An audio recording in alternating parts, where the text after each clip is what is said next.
Nous, comme honorables députés, nous sommes désabusés par un mal qui s'est installé dans notre chambre. Ici, je voudrais dénoncer la corruption.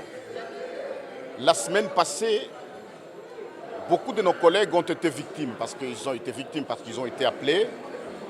Et certains inciviques proposaient aux honorables députés un montant, parce qu'il faut aller tout droit au but, de 7 000 $ américains en échange d'une signature pour la destitution du bureau de notre Chambre. J'ai toujours milité pour la stabilité de nos institutions, mais spécialement de l'institution Parlement et puis notre Chambre comme l'Assemblée nationale. Nous ne voulons pas de telles pratiques. Vous savez, lorsque un courant politique prône l'état de droit, mais l'état de droit passe par quoi? Il y a des qualités à pouvoir dévêtir cet état de droit.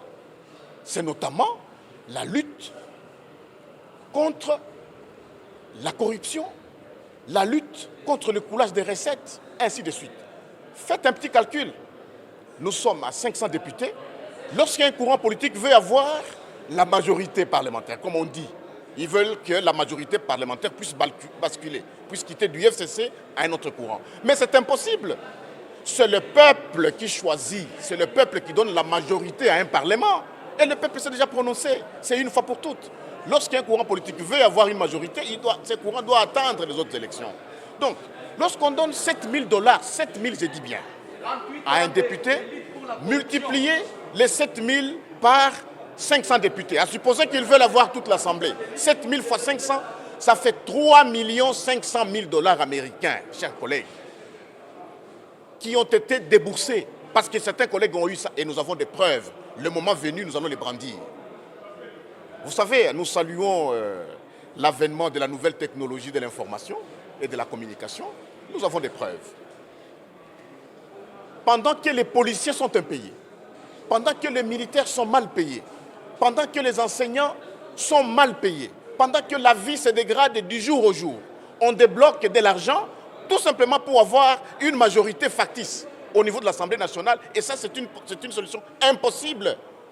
Je vous signale ici avec conviction qu'ils n'auront jamais cette majorité au sein de cette Chambre. Jamais. Ceux qui ont des oreilles pour entendre, il faut qu'ils entendent ça. Parce que, chers frères, la loyauté est de loin au-dessus de la corruption. Les députés FCC, ceux qui sont allés, ceux qui ont été victimes de cette imagination, ils sont revenus. Ils sont revenus et le moment venu, nous allons le prouver. Donc, cette majorité qu'ils cherchent, une majorité factice, n'aura pas lieu. Donc, ils ont dépensé et l'argent et leur temps inutilement. Et le peuple congolais en souffre. Savez-vous que la Régie des eaux a dit que la semaine prochaine, peut-être qu'elle ne pourra pas fournir l'eau dans la ville de Kinshasa parce qu'il y a une dette de 5 millions de $ que l'État congolais doit à cette société. C'est extrêmement grave et nous les dénonçons, nous venons de les dénoncer au niveau de la Chambre et nous les dénonçons devant la